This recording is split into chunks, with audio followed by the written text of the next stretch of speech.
ఫోటోను పట్టుకొని ఏడుస్తూ సుభద్ర ఇలా అంటుంది అర్జున్ ప్రసాద్ తోటి. అర్జున్ ప్రసాద్ సుభద్ర ఏడుస్తుంటే ఓదారుస్తూ ఉంటాడు. అయితే సుభద్ర అంటుంది కదా, నా ఇద్దరు కొడుకులు నా రెండు కళ్ళు అనుకొని బ్రతికానండి, కానీ ఇప్పుడు ఒకడేమో నా కంటికి దూరంగా ఎక్కడో కాశ్మీర్లో ఉంటున్నాడు, ఇంకొకడేమో కళ్ళెదురుగానే ఉంటున్నా కూడా వాడితో మాట్లాడలేని పరిస్థితి నాకు ఎందుకండి అని చెప్పేసి అని అంటుంది.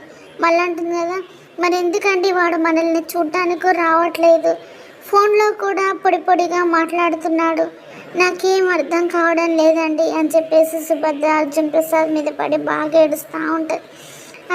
వాళ్ళిద్దరు మాట్లాడుకుని ఏడుస్తూ ఉంటే గౌతమ్ పక్క నుండి వింటూ ఉంటాడు.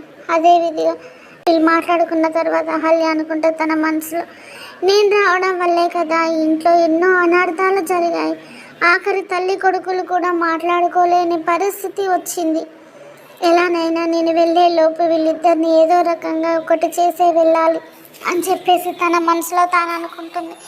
నిజంగానే అహల్య వీళ్ళిద్దరిని ఒకటి చేసి వెళ్ళిపోతుందా తను, లేకపోతే గౌతమ్ వెళ్ళనిస్తాడా వెళ్ళనివాడా, అసలు ఏం జరుగుతుంది, ఆమెని కూడా అహల్య ఎక్కడి నుంచి వచ్చింది, తన బ్యాక్గ్రౌండ్ ఏందని ఎంక్వైరీ చేస్తుంది కదా, తన బ్యాక్గ్రౌండ్ బయటపడుతుందా, నిజంగానే బయటపడ్డ రహస్యం తీసుకొచ్చి ఆమెని వాళ్ళ గౌతమ్ వాళ్ళ ఇంట రచరచ చేసి ఆమెను కొడుతుందా, నిజంగానే అహల్య వెళ్ళిపోతుందా గౌతమ్ జీవితంలో నుంచి, అసలు ఏం జరుగుతుందో రేపటి ఎపిసోడ్లో చూద్దాం. ప్లీజ్ సబ్స్క్రైబ్ మై ఛానల్ అండి. బాయ్.